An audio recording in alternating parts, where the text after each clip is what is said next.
حسبنا اللہ و نعم الوکیل و نعم المولا و نعم النصیر۔ اعوذ باللہ من الشیطان الرجیم، بسم اللہ الرحمن الرحیم۔ اللہم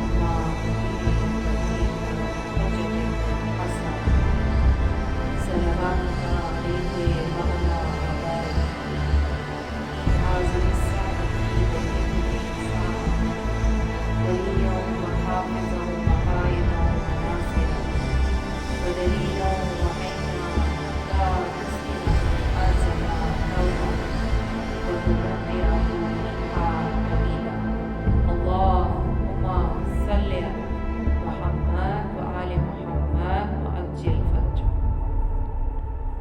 اعوذ باللہ من الشیطان الرجیم، بسم اللہ الرحمن الرحیم۔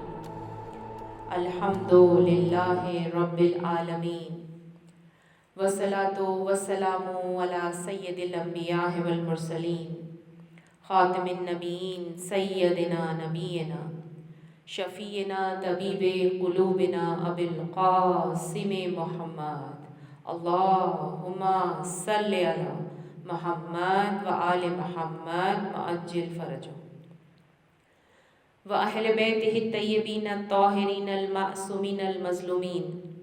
اما بعد، فقد وقال اللہ تعالی فی کتابہ المبین، قولہ الحق، اعوذ باللہ من الشیطان الرجیم، بسم اللہ الرحمن الرحیم۔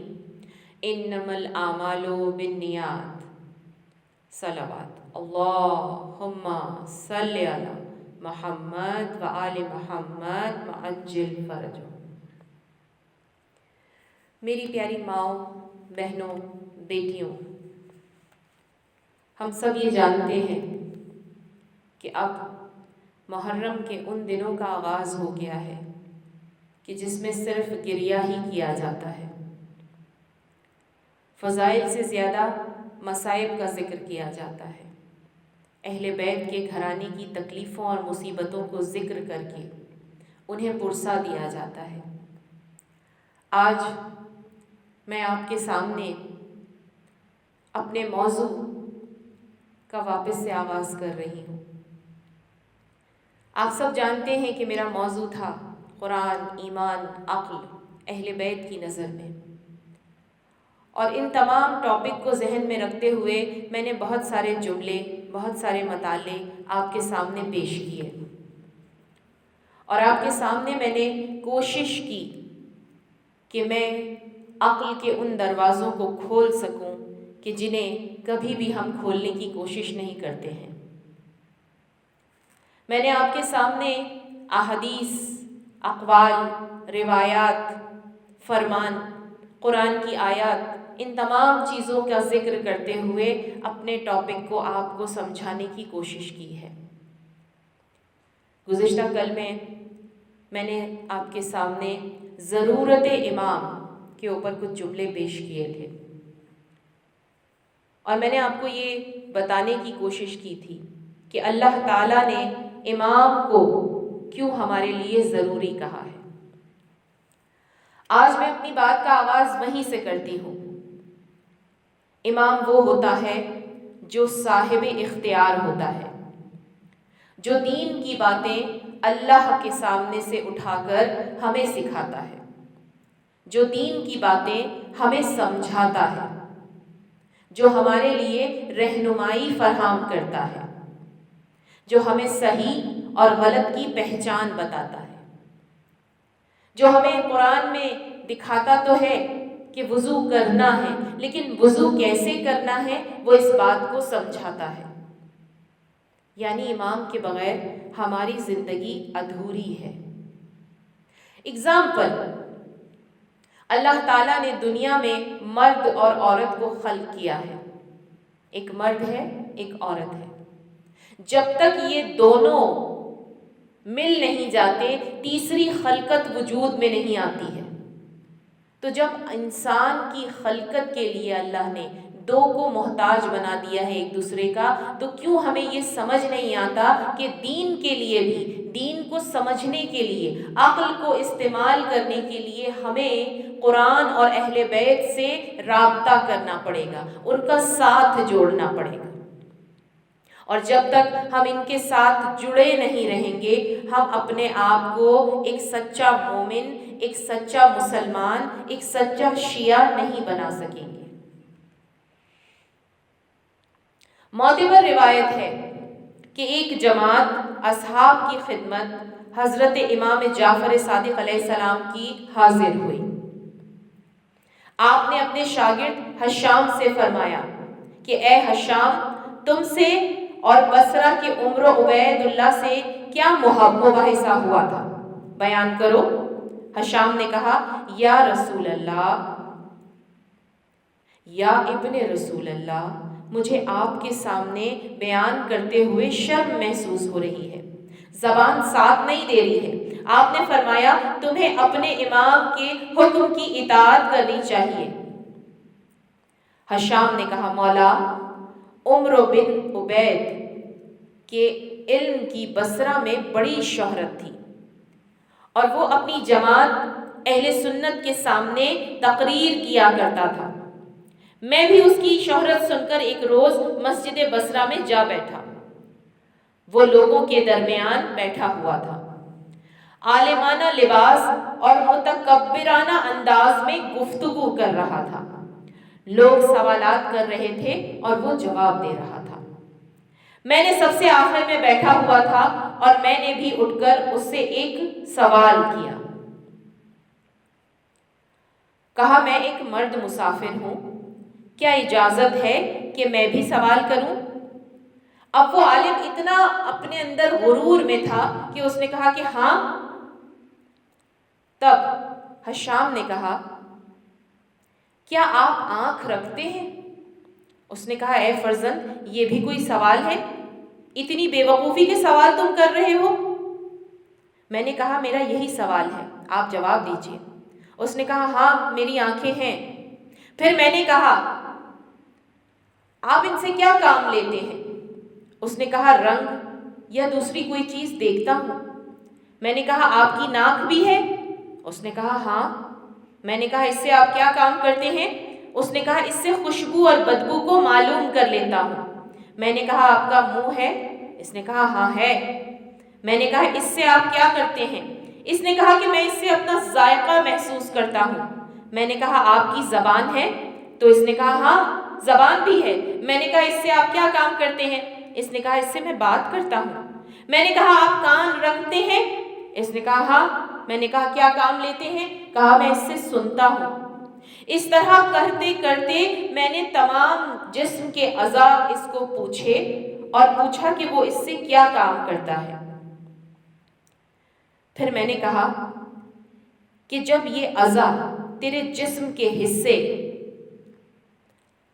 بنا کام اپنے کرتے ہوئے کوئی شک و شبہ نہیں رکھتے ہیں اور کیے جا رہے ہیں تو تجھے کیسے محسوس ہوتا ہے کہ یہ صحیح کر رہے ہیں یا غلط کر رہے ہیں؟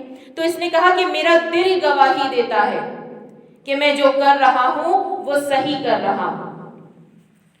تب حشام نے کہا کہ جب تیرے جسم کے ایک ایک حصے کو کام کرنے کے لیے تیرے دل کی گواہی کی ضرورت ہے تو کس طرح رب کائنات نے اپنی پوری کائنات اسی طرح بے یار و مددگار چھوڑ دی ہوگی، بنا کسی امام کے، بنا کسی حجت کے۔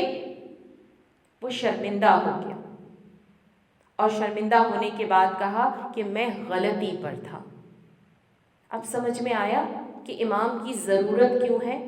ایک جسم بنا کسی رابطے کے دوسرے عضو کے بغیر نہیں چل سکتا، تو رب کائنات کی اتنی بڑی کائنات بنا امام کے کیسے چل سکتی ہے؟ یہ کیسے پتا چلا؟ ہماری عقل نے گواہی دی، ہمارے علم نے ساتھ دیا۔ مولا کا قول ہے ہر روز علم حاصل کرو، اقرا، ہر روز علم حاصل کرتے رہو، کیونکہ جتنا علم حاصل کرتے جاؤ گے اہل بیت کے قریب سے قریب تر ہوتے چلے جاؤ گے۔ آج دنیا میں ہم تمام مومنین مصیبتوں پریشانیوں میں کیوں مبتلا ہیں؟ وجہ کیا ہے؟ ہم علم حاصل نہیں کرتے، ہم دنیاوی علم تو حاصل کرتے ہیں مگر دین کا علم حاصل نہیں کرتے۔ ہم امام کو تو مانتے ہیں لیکن ہمیں ضرورت امام معلوم ہی نہیں ہے، اور جب تک دین کی گہرائی میں جا کر اپنے امام کے آنے کی ضرورت کو معلوم نہیں کریں گے، ہم امام سے کبھی محبت کر ہی نہیں سکتے۔ جو قرآن نے وعدہ کیا ہے کہ اپنے اہل بیت سے، اپنے چاہنے والوں سے، اپنے وقت کے امام سے محبت کرو، یہ محبت تب ہی ہمارے دلوں میں آ سکتی ہے جب تک ہم قرآن اور اہل بیت کے بتائے ہوئے علم کو نہ سیکھیں، اپنی عقل کے پردوں کو نہ کھولیں، اپنے ایمان کو مضبوط نہ کریں۔ ایمان کی مضبوطی ہمیں دنیا اور آخرت میں کامیاب کرے گی۔ ایمان کو کس طرح سے مضبوط کرنا ہے؟ جو خدا نے قرآن بھیجا ہے اسے پڑھ کر، سمجھ کر، عمل کر کے، اور عمل کرنے کے بعد صرف لکھے ہوئے پر عمل نہیں کرنا ہے، ہم نے یہ بھی دیکھنا ہے کہ ہمارے اہل بیت کس طرح سے عمل کیا کرتے تھے۔ رسول خدا صلی اللہ علیہ وآلہ وسلم کا ارشاد ہے، اللہم صلی علی محمد و آل محمد وعجل فرجہم۔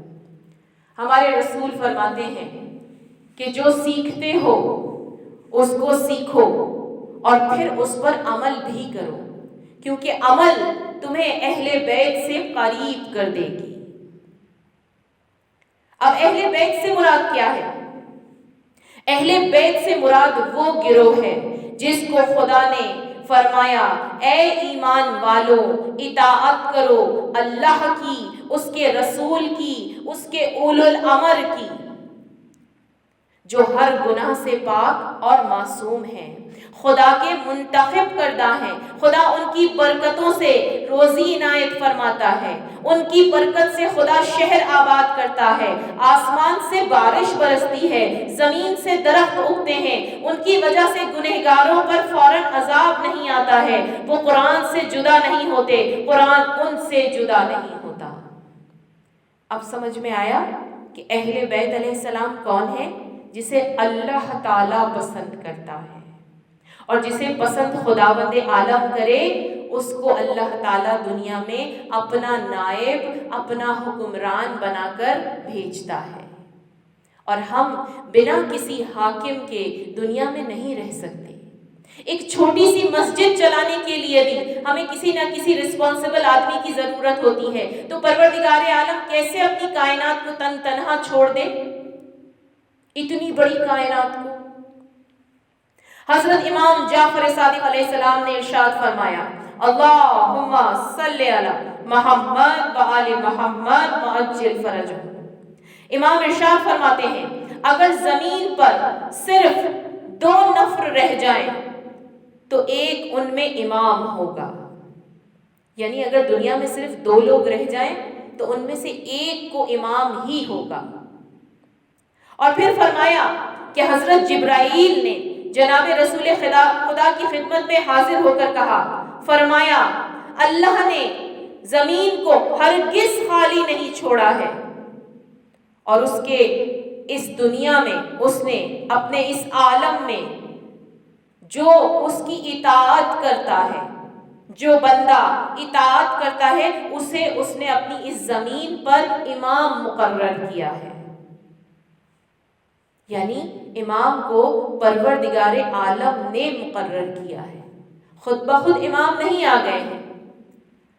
اب یہ جو امام ہوتے ہیں ان کا کام کیا ہے؟ ہمیں دین کی باتیں سمجھانا اور اس پر عمل کروانا۔ امام وہ ہوتا ہے جو ہمیں راہ راست پر لے کر آتا ہے۔ امام وہ ہوتا ہے کہ اگر ہم گناہ کر لیں تو ہماری بخشش و نجات کا ذریعہ بن جاتا ہے۔ بنا وسیلے اور توسل کے تو انسان بھی پیدا نہیں ہوا ہے۔ ایک عورت ایک مرد کا توسل کر کے ایک تیسرا بچہ پیدا ہوتا ہے، تو بنا توسل کے آپ اپنے رب کائنات کے ساتھ کیسے رابطہ کر سکتے ہیں؟ امام ہمارے لیے راہ نجات ہے۔ امام کا ہونا دنیا میں اتنا ہی ضروری ہے جس طرح سے رب کائنات نے اپنی قرآن کتاب کو بھیجا ہے، کیونکہ اس کتاب کو سمجھانے کے لیے، اس کتاب کو پڑھانے کے لیے ہمارے بیچ میں امام کا ہونا بہت ضروری ہے۔ اور جب اللہ اپنے امام کو فائز کر دیتا ہے، بھیج دیتا ہے، تو ہم مومنین کی یہ ذمہ داری ہے کہ ہم اس امام کی بتائی ہوئی باتوں کی اطاعت کریں۔ امام ہم سے کیا چاہتے ہیں؟ صرف اتنا ہی تو چاہتے ہیں کہ رب کائنات کی حمد و ثنا ہم کرتے رہیں، اس کی دی ہوئی نعمتوں کا شکر ادا کرتے رہیں، گناہوں سے خود کو دور رکھیں اور اپنی عبادتوں کو اس رب کی لائق عبادت بنا دیں اور سجدہ صرف اپنے رب کے آگے کریں۔ اور یہی ہمیں ہمارے امام سکھاتے ہیں۔ یہ امامت ایک بہت اعلیٰ درجہ ہے اور اس امامت کی بہت سی ذمہ داریاں ہیں۔ ہر انسان جب امام کے چھتری میں، امبریلا میں آ جاتا ہے تو خود کو محفوظ سمجھتا ہے۔ ہم سب انتظار کر رہے ہیں اپنے وقت کے امام کی، امام مہدی کی، آخری مہدی کی۔ کیوں انتظار کر رہے ہیں؟ جب بھی پریشان ہوتے ہیں، تکلیف میں آتے ہیں تو گریہ کرتے ہیں کہ یا امام زمانہ مدد کو آئیے۔ سوچئے اگر وقت کا امام نہ ہوتا تو کسے پکارتے، کسے بلاتے، کس سے فریاد کرتے، کسے اپنے دکھوں اور پریشانیوں میں یاد کرتے۔ یہ امام ایک نعمت ہے، خدا کی طرف سے دی گئی ساری نعمتوں میں سے ایک نعمت ہے۔ میرا رب کہتا ہے اپنے امام کی قدر و قیمت کو پہچانو۔ یزید کیوں چاہتا تھا کہ امام اس کے ہاتھ پر بیعت کر دیں؟ کیونکہ وہ جانتا تھا کہ جب امام ساتھ ہو جائیں گے تو وہ اپنے صحیح کو غلط پیش کرے گا اور غلط کو صحیح پیش کرے گا تو لوگ اس پر انگلی نہیں اٹھائیں گے، کیونکہ امام کا ساتھ ہے۔ مگر امام نے کیا کیا؟ حق کا ساتھ دیا۔ پیغام کیا دیا مومنین کو؟ کہ حق کا ساتھ دو۔ دنیا میں دنیا والوں کے لیے اپنے اعمال کو انجام نہ دو، بلکہ اپنے امام اور اپنے رب کو راضی کرنے کے لیے اپنے تمام اعمال کو انجام دو، حق کا ساتھ دو۔ میں اپنی گفتگو کو یہاں پر روکتی ہوں۔ جیسے ہی بڑے بڑے دن آتے ہیں نا تو میں اپنے فضائل کو خود ہی کم کر دیتی ہوں۔ میرا دل ہی نہیں کرتا کہ میں فضائل پڑھوں، میرا دل کرتا ہے کہ میں زور زور سے گریہ کروں، زور زور سے گریہ کروں اور اتنی عزاداری کروں، اتنے مصائب پڑھوں کہ میری آنکھیں آنسوؤں سے بھر جائیں۔ 7 محرم آ گئی ہے۔ ہائے علی اکبر، ایک خوبصورت جوان،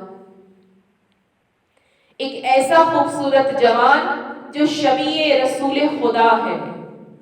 حسین کو جب نانا کی زیارت کرنی ہوتی ہے نا تو علی اکبر کو بلا کر اس کی زیارت کر لیتے ہیں۔ آج میں آپ کے سامنے علی اکبر کے مصائب بیان کروں گی، علی اکبر کے ایسے مصائب بیان کروں گی کہ شاید ہی کوئی آنکھ ہوگی جو نہ روئے گی۔ ایک مرتبہ ایک بڑا سا قافلہ شب جمعہ کو، ایک دیہاتی قافلہ شب جمعہ کو اٹھ کر کربلا گیا۔ بہت سارے لوگ اس قافلے میں موجود تھے۔ ان کے پاس کوئی عالم نہیں تھا، بس ایک ذاکر تھا جو مصائب پڑھ سکتا تھا۔ جب یہ قافلہ پہنچا کربلا تو شب جمعہ تھی۔ یہ قافلہ پہنچا، شب جمعہ دعا کی قبولیت کا وقت ہوتا ہے۔ اب یہ سارے لوگ پہنچے، پہلی بار پہنچے کربلا۔ پہنچتے تھے کہ رونا شروع کر دیا۔ بہت روئے، بہت روئے، بہت گریہ کیا، اور جب بہت رو چکے تو اس میں سے ایک شخص نے کہا کہ ہمارے ساتھ جو ذاکر آیا تھا اس سے کہو کہ کچھ مصائب پڑھ دے۔ اب جو ان میں سب سے بڑا تھا اس نے کہا اے بھائی، اے ذاکر حسین، تم ہمارے لیے کچھ مصائب پڑھ دو۔ اس ذاکر نے کہا کہ میں کس کے مصائب پڑھوں؟ انہوں نے کہا کسی کے بھی مصائب پڑھ دو۔ اب اس ذاکر نے کہا کہ ٹھیک ہے، میں حضرت علی اکبر کے مصائب پڑھ دیتا ہوں۔ اللہ!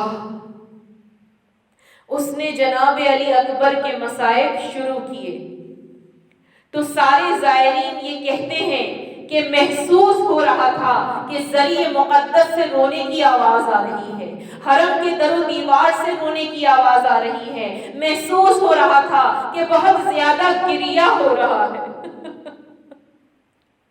اس وقت سب لوگ اٹھے، مسافر خانے میں چلے گئے، ایک بڑا سا کمرہ تھا، سب زمین پر سو گئے، سب نے ایک وقت میں ایک ہی خواب دیکھا، اور جب بیدار ہوئے تو سب نے اپنے خواب کی تصدیق بھی کی۔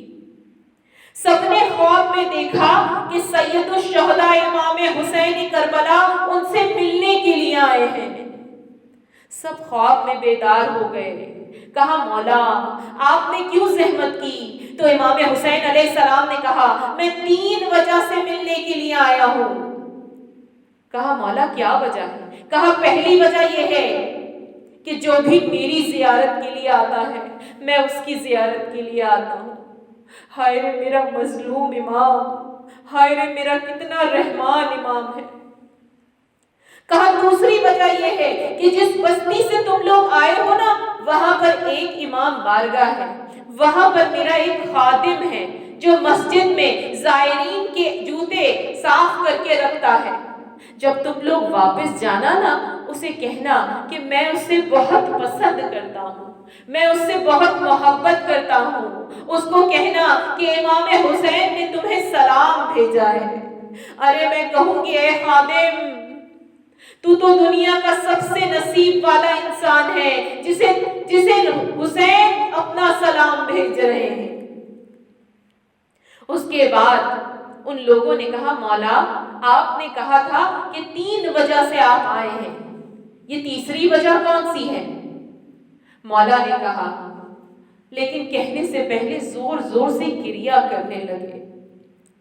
پھر پوچھا مولا تیسری وجہ کیا ہے؟ پھر مولا گریہ کرنے لگے۔ تیسری مرتبہ پوچھا تو خود امام حسین نے کہا تیسری وجہ یہ ہے کہ جب شب جمعہ ہو، مجھ حسین کا حرم ہو، تو علی اکبر کے مصائب نہ پڑھنا۔ لوگوں نے کہا مولا ہمیں تو علماء نے بتایا ہے کہ آپ کو تو سب سے زیادہ محبت علی اکبر سے تھی۔ تو کہا تم نے صحیح کہا۔ تو کہا کیوں جناب علی اکبر کے مصائب نہ پڑھیں؟ کہا نہیں، علی اکبر کے مصائب پڑھو، شب جمعہ میں بھی پڑھو، میرے حرم میں مت پڑھنا۔ کہا مولا کیوں آپ کے حرم میں نہ پڑھیں؟ تو کہا شب جمعہ میں میری ماں فاطمہ الزہرا آتی ہے، میری ماں فاطمہ الزہرا مجھ سے ملنے آتی ہے۔ اے حسین کتنے عظیم ہیں آپ، جناب سیدہ جیسی ماں آپ کی زیارت کے لیے آتی ہے، آپ تو بیٹے ہیں پھر بھی بی بی زیارت کے لیے آتی ہے۔ اجرکم اللہ، اجرکم اللہ۔ مولا نے کہا سب میرے مصائب برداشت کر لیتے ہیں مگر میرے بیٹے کے مصائب میری ماں برداشت نہیں کر سکتی۔ کہا جب سے تم نے میرے بیٹے کے مصائب پڑھے ہیں میری ماں بہت رو رہی ہے۔ جب بھی میری ماں روتی ہے تو مجھ سے سوال کرتی ہے کہ اے حسین کیسے لاشا اٹھایا تھا تم نے، ایک جوان بیٹے کا ایک بوڑھے باپ نے۔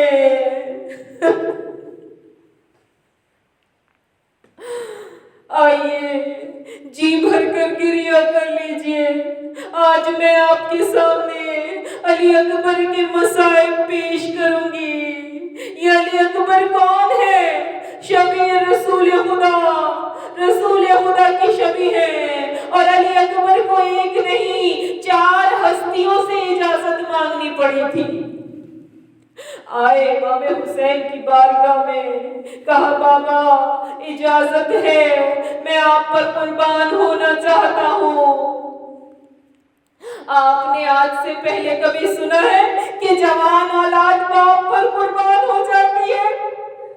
ماں باپ کو تو سنا ہوگا کہ کہیں گے کہ ہماری جان ہماری اولاد پر قربان۔ جناب علی اکبر کتنے عظیم بیٹے ہیں، جانتے ہیں کہ میرے بابا امام وقت ہے، حجت خدا ہے۔ کہا بابا علی اکبر آپ پر قربان ہونا چاہتے ہیں، اجازت دے دیجئے۔ سید الشہداء کی آنکھوں میں آنسو آ گئے۔ کہا بیٹا میری طرف سے اجازت ہے، لیکن جاؤ جا کر اپنی پھوپھی سے تو اجازت لے لو، اپنی ماں سے تو اجازت لے لو، اپنے بھائی سید السجاد سے تو اجازت لے لو۔ اجرکم اللہ، کتنا غربت کا وقت ہے۔ آئیے چلتے ہیں ذرا کچھ دیر کے لیے اس میدان کربلا میں، جہاں ہر خیمے میں ایک ایک بی بی اپنے لخت جگر کو تیار کر رہی ہے حسین پر شہید کرنے کے لیے، کہ کوئی کڑیل جوان، کوئی خوبصورت جوان ہم شکل پیغمبر میدان کربلا میں جنگ کے لیے جا رہا ہے۔ تو ایک مرتبہ جناب علی اکبر زینب کے پاس آئے، کہا پھوپھی اماں اجازت ہے، میں بابا پر قربان ہونے کے لیے جا رہا ہوں۔ جناب زینب کو بڑی محبت تھی، جناب زینب کو بڑی محبت تھی۔ جناب علی اکبر سے کہا بیٹا علی اکبر میری تو اجازت ہے، ماں سے اجازت مانگ لو۔ کہا پھوپھی اماں آپ زہرا کی بیٹی ہیں، اس لیے پہلے آپ کے پاس آیا تھا، پھر ماں کے پاس جاؤں گا۔ اب جناب علی اکبر ماں کے پاس آئے، لیلا کے پاس آئے، کہا اماں میں اپنے بابا کے لیے جنگ کرنا چاہتا ہوں، اجازت ہے۔ ایک مرتبہ آپ نے دیکھا کہ جب بیٹا گھر دیر سے آتا ہے نا تو ماں کتنی پریشان ہو جاتی ہے، بار بار دروازے پر دیکھتی ہے، اور اگر کوئی جوان بیٹا ماں کو یہ کہنے آئے کہ اماں میں مرنے جا رہا ہوں، ماں برداشت نہیں کرے گی۔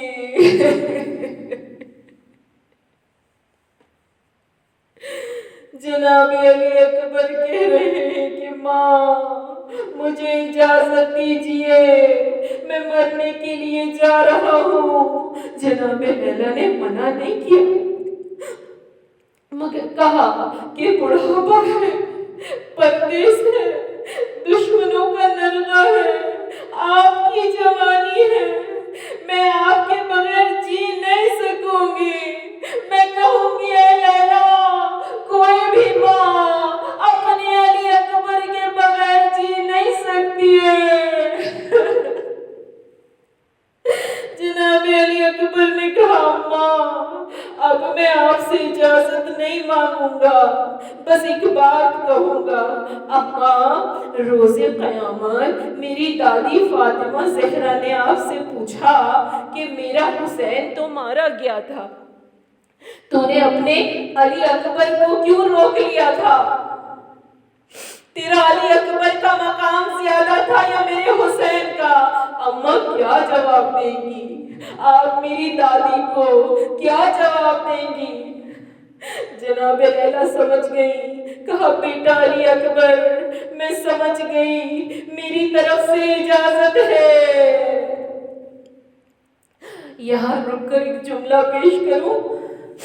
جب بی بی جا رہی تھی نا شام میں، اسیر بن گئی تھی، تو سید الشہداء کے سر نیزوں پر تھے۔ سارے قاتلوں نے نیزوں کے اوپر شہداء کے سر رکھے ہوئے تھے۔ جب ایک جگہ حلب کے مقام پر پہنچی، وہاں عیسائی رہتے تھے۔ ایک مرتبہ ایک بوڑھی عورت، عیسائی خاتون، جناب علی اکبر کے سر کو دیکھ رہی تھی، دیکھتی ہی جا رہی تھی، دیکھتی ہی جا رہی تھی کہ کتنا خوبصورت جوان ہے۔ اجرکم اللہ۔ اب ماؤں کو بڑی حسرت ہوتی ہے کہ ہمارے بیٹوں کو نظر نہ لگ جائے۔ جناب، جب دیکھا جناب لیلا نے کہ میرے بیٹے کو یہ عورت اتنی زیادہ دیکھ رہی ہے، تو کہا کیا بات ہے، تو میرے بیٹے کو اتنا کیوں گھور رہی ہے؟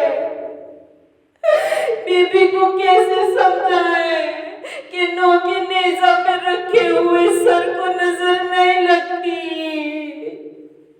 عیسائی خاتون نے کہا نہیں، میں تو اپنے خدا سے یہ دعا مانگ رہی تھی کہ پروردگارا، اس جوان کے مرنے سے پہلے اس کی ماں مر گئی ہو۔ اجرکم اللہ، اجرکم اللہ۔ ایک مرتبہ آئے جناب علی اکبر، ماں سے اجازت لی، پھر گئے اس خیمے میں۔ چٹائی پر جناب سید السجاد لیٹے ہوئے تھے۔ ایک مرتبہ دائیں ہاتھ کے بوسے دینا شروع کیے۔ جناب علی اکبر نے ہاتھ چومتے ہوئے پیشانی تک پہنچ گئے۔ جب پیشانی کو چوما جناب علی اکبر نے تو آنسو بہنے لگے۔ جب آنسو بہتے ہوئے امام سجاد کے رخسار پر پڑے، امام سجاد بے ہوش تھے، ایک دم ہوش میں آئے، کہا بھیا علی اکبر، ایسے کون سے مصائب آئے، آپ اس طرح سے میرے ہاتھوں کو چوم رہے ہیں؟ بھیا کون سے مصائب آ گئے؟ تو جناب علی اکبر نے ایک جملہ کہا، بھیا سجاد، ہمارے بابا تنہا رہ گئے ہیں، بڑے بے یار و مددگار ہیں، بھوکے پیاسے ہیں، بڑے مظلوم ہیں، میں بابا پر قربان ہونے جا رہا ہوں، آپ سے اجازت لینے آیا ہوں۔ سید سجاد نے کہا بھائی علی اکبر، اگر بابا کی اجازت ہوتی تو میں بھی بابا پہ قربان ہو جاتا۔ کہا لیکن بابا کی اجازت نہیں ہے۔ علی اکبر نے کہا نہیں بھائی، آپ وارث امامت ہیں، رک جائیے، میں نہیں جانتا کہ کتنی دیر تک یہ دونوں آپس میں گریا کرتے رہے۔ پروردگار، اے میرے رب اکبر، تمہیں علی اکبر کا واسطہ، مجھے بس اتنی طاقت دے کہ میں شہادت علی اکبر کے کچھ جملے پیش کر سکوں۔ جناب علی اکبر آئے امام سجاد کے خیمے سے، آخری خیمہ تھا جناب سجاد کا، واپس بیبیوں کے خیمے میں آئے، باہر آنا چاہتے تھے۔ راوی کہتا ہے کہ ایک شہید ایسا تھا کہ جب بھی وہ خیمے کا پردہ اٹھتا تھا واپس گر جاتا تھا۔ اتنی بار پردہ اٹھا اور اتنی بار پردہ گرتا گیا کہ ایک وقت آیا کہ حسین خیمے میں چلے گئے، در خیمے کا پردہ اٹھایا اور کہا، پھپھیاں لپٹ کر رو رہی تھی، کہا حسین نے ارے علی اکبر کو جانے دو۔ ایک مرتبہ بازو پکڑ کر باہر آ گئے، جب باہر لے کر آئے تو کہا بیٹا علی اکبر، 7 سال کے تھے آپ جب پھوپھی نے دستار پہلی بار آپ کے سر پر باندھی تھی، جب پہلی بار ماما باندھا تھا تو حسرت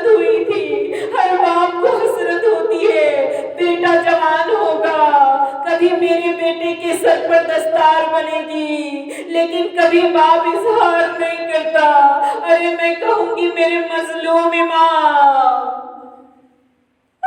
اپنی حسرت آج پوری کر لو۔ کبھی بھی باپ نہیں کہتا ہے کہ میرا بھی دل کرتا ہے کہ میں بھی امامہ باندھوں۔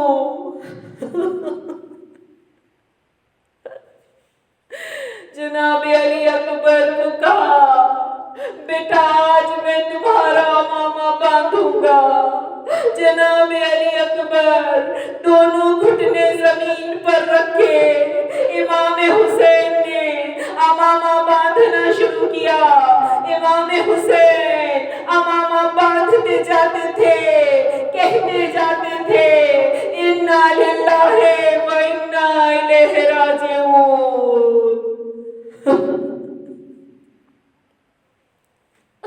اجرکم اللہ، اجرکم اللہ۔ ایک مرتبہ جناب علی اکبر کو تیار کیا، ایک جملہ کہا، اگر اس جملے کو سمجھ پائے نا، کہا بیٹا علی اکبر جب تک جنگ شروع نہ ہو اپنا چہرہ مڑ مڑ کر مجھے دکھاتے رہنا۔ راوی کہتا ہے کہ جیسے جیسے جناب علی اکبر کا گھوڑا تیز ہو رہا تھا، امام حسین بھی تیز تیز جا رہے تھے۔ ایک مرتبہ جناب علی اکبر رکے، مڑ کر دیکھا، بابا رک جاؤ، مت آؤ میرے پیچھے۔ مولا نے کہا علی اکبر تم کیا سمجھو میرے دل پر کیا گزر رہی ہے؟ علی اکبر تمہارا کوئی علی اکبر جیسا بیٹا جو نہیں ہے۔ چلے جناب علی اکبر حملہ کیا، یہاں جناب سید الشہداء ارے پلٹ پلٹ کر واپس آ کر دیکھتے ہیں در خیمہ پر کسی بی بی کے پاؤں نظر آ رہے ہیں۔ واپس آئے، کہا لیلا میں نے اپنے جد رسول خدا سے سنا ہے ماں کی دعا بیٹے کے حق میں قبول ہوتی ہے۔ لیلا واپس چلی جاؤ، علی اکبر کے لیے دعا مانگو۔ جناب لیلا واپس آئیں، ایک مصلی بچھایا، بالوں کو بکھرایا، ہاتھوں کو بلند کیا، اور اسماعیل کو ہاجرہ سے ملانے والے اور یعقوب کو یوسف سے ملانے والے ایک مرتبہ علی اکبر کو اس کے باپ سے ملا دے۔ جناب علی اکبر واپس آئے، پھر واپس جنگ کے لیے گئے۔ میدان کربلا کے ہر شہید نے امام حسین کو مدد کے لیے بلایا، ہر شہید نے، یہاں تک کہ حضرت عباس نے بھی، صرف ایک شہید ہے جس نے باپ کو مدد کے لیے نہیں بلایا، امام حسین کو مدد کے لیے نہیں بلایا، ارے وہ ہے جناب علی اکبر۔ جب علی اکبر گرے کہا بابا میری مدد کو مت آنا، میرے جد رسول خدا آ گئے ہیں، میرے دادا علی مرتضیٰ آ گئے ہیں، بابا آپ کو میری پیاس کا صدمہ تھا نا، یہ حوض کوثر سے جام لے کر آئے ہیں۔ اجرکم اللہ، اجرکم اللہ۔ ایک مرتبہ جناب سید الشہداء چلے، جناب علی اکبر کو برچھی لگی، جناب علی اکبر کو برچھی لگی۔ سید الشہداء نے کہا پروردگار تو گواہ رہنا، میں نے اپنی آنکھوں سے اپنے لال کو برچھی لگتے ہوئے دیکھا ہے، میں نے اپنی آنکھوں سے اپنے لال کی ایڑیوں کو رگڑتے ہوئے دیکھا ہے۔ بوڑھے حسین نے خود کو لاشے پر گرایا، ایک ہاتھ سینے پر رکھا، سینے کو سینے سے لگایا۔ جناب علی اکبر نے کہا بابا آہستہ، بابا آہستہ، ظالم نے برچھی ماری ہے، میرے سینے میں پھل رہ گیا ہے۔ مولا دونوں گھٹنے زمین پر رکھے، ایک ہاتھ سینے پر رکھا، دوسرا برچھی پر رکھا، نجف کا رخ کیا، کہا یا علی مدد بابا۔ جب برچھی کھینچی جناب علی اکبر نے ایڑیاں رگڑی، ایک مرتبہ سید الشہداء جناب علی اکبر کا لاشا اٹھا کر آنے لگے، ساری بیویاں خیمے سے نکلی۔ امام سجاد نے پوچھا پھوپھی اماں کیا بات ہے، یہ بیویاں خیمے سے کیوں جا رہی ہیں؟ کہا بیٹا سجاد میں نہیں بتا سکتی۔ خیمے کا پردہ اٹھایا، امام سجاد نے دیکھا ایک بوڑھا باپ ایک جوان بیٹے کا لاشا ہاتھوں میں اٹھایا۔ امام حسین چلے، خیمے کی جانب آئے، خیمے میں لاشا رکھا۔ سب سے پہلے جناب زینب آئی، ہر بی بی آ گئی، رونے لگی۔ بیویاں آئیں، امام حسین نے کہا فضا علی اکبر کی ماں کہاں ہے؟ لیلا سے کہو ودا کرنے۔ ایک مرتبہ جناب فضا کہتی ہے میں اس خیمے میں گئی جہاں لیلا نے مصلی بچھایا تھا، دعائیں مانگ رہی تھی، لیلا کیوں نہیں آتی ہے؟ جناب فضا کہتی ہے میں نے دیکھا جناب لیلا کبھی خیمے کے اس طرف گرتی ہے کبھی اس طرف گرتی ہے۔ میں نے کہا لیلا کیا بات ہے؟ کہا فضا مجھے خیمے کا دروازہ نظر نہیں آتا ہے، میری آنکھوں کا نور چلا گیا ہے، میرا بازو پکڑو، مجھے بیٹے کی لاش پر لے جاؤ۔ بازو پکڑا اور کہا علی اکبر انا للہ و انا الیہ راجعون، الا لعنت اللہ علی قوم الظالمین۔